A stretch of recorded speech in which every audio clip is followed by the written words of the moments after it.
નમસ્કાર, નાગરભાઈ જોશી। આજે સંવંત 2082ના વર્ષની માટે ફળકથન 1 થી 12 રાશિ એટલે કે મેષ થી મીન રાશિ સુધીના જાતકોનું ફળકથન કહેવાનું। શરૂઆત કરીએ મેષ રાશિથી, જેના અક્ષર છે અ, લ અને ઈ। નાના નાના ગ્રહો કે ચંદ્ર, સૂર્ય, મંગળ અને શુક્ર એ વર્ષ દરમિયાન ચંદ્ર તો 365 વખત પરિભ્રમણ કરે। ચંદ્ર ઝડપી ગ્રહ છે અને 2.25 દિવસે એક જગ્યાએથી બીજી રાશિમાં વહી જાય છે। સૂર્ય 1 મહિના કે 28 દિવસની એક રાશિમાંથી બીજી રાશિમાં વહી જાય છે।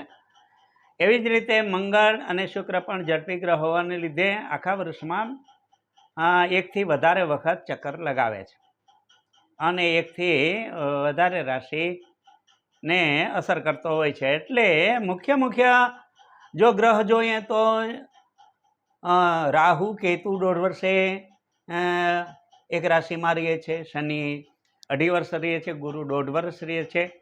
તો અલઈ મેષવાળી રાશિ તમારી હોઈ શકે અથવા તો તમારી મિત્રની પણ હોઈ શકે। આશા કરું કે તમારી રાશિ ન હોય અને તમારા મિત્રની રાશિ હોય તો મિત્રને આ વિડીયો મોકલવાનો પુણ્ય કરજો, કારણ કે મેષ રાશિને 12મો શનિ ચાલે છે અને 12મો શનિ ચાલતો હોવાથી એ શનિ ધનસ્થાનને, શત્રુસ્થાનને, મિત્રસ્થાનને અને ભાગ્યસ્થાનને અસર કરે છે।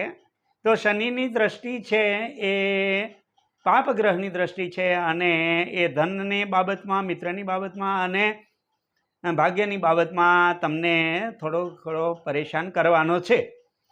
હવે જોઈએ આપણે ગુરુની, તો ગુરુ છે એ તમારી રાશિમાં 4થા સ્થાનમાં ગુરુ છે, એટલે કે કર્કનો ગુરુ ઊંચનો છે અને ગુરુ પોતે પોતાની દ્રષ્ટિથી તમારા આરોગ્ય ભવનને જુએ છે, તમારા કર્મ ભુવનને જુએ છે અને તમારા લાભ ભુવનને જુએ છે। આરોગ્ય ભવનને જોતો હોવાથી તમારી કોઈ લાંબી બીમારી હોય એમાંથી તમને સારવાર મળી જાય અને તમે એ બીમારીમાં છુટકારો પણ પામી શકો, આવા યોગ છે। સાથે સાથે કર્મ ઉપર દ્રષ્ટિ ગુરુની હોવાથી કર્મ પણ તમારે યશ પ્રાપ્ત કરે એવું કર્મ તમારી રીતે શક્ય છે અને ખર્ચની દ્રષ્ટિ ઉપર પણ ગુરુ મહારાજની નજર હોવાથી શુભ પ્રસંગોને ખર્ચો થઈ શકે એવું પણ બને।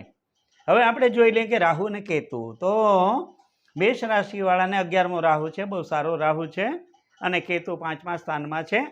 એ પણ 11મો અને 5મા સ્થાનમાં રાહુ કેતુ હોય તો એ સારી સ્થિતિ માનવામાં આવે છે, પણ છતાં પણ ક્યારેક લાભ ભુવનને રાહુ આમ તો પાપ જ ગ્રહ છે, પણ 11મા સ્થાનમાં રાહુને થોડો સારો માનવામાં આવે છે, પણ સારો હોવા છતાં પણ લાભની બાબતમાં ક્યારેક છેતરાઈ જવાય અથવા તો શનિની દ્રષ્ટિવાળા મિત્રો તમને છેતરી જાય એવું પણ બને। એકંદરે જોઈએ તો આ વર્ષ તમારા માટે ગુરુના પ્રભાવથી આરોગ્ય પ્રદાન બનશે, કર્મમાં સફળતા મળશે, ખર્ચ શુભ પ્રસંગે થશે। રાહુની સ્થિતિ જોઈએ તો ક્યારેક લાભ અટકી પણ જાય અને ઓચિતાનો લાભ પણ 5મા સ્થાનનો કેતુ ઓચિતાનો લાભ પણ આપી દે। જ્યારે શનિ મહારાજની પનોતી મેષ રાશિને પહેલા જ તબક્કાની છે, એટલે થોડુંક માનસિક મૂંઝવણ થાય, પોતાની વિચારોનું મૂંઝવણ થાય અથવા તો ધનની પણ મૂંઝવણ થાય। આવી રીતે આપણે સંવંત 2082ના વર્ષનો થોડુંક વિચાર કર્યો। આશા કરું કે તમારું નામ હોય તો આ તમને લાગુ પડે છે, તમારું નામ ન હોય તો અલઈ મેષ રાશિવાળા મિત્રોને તમે આ સેન્ડ કરજો, તમારી લાગણી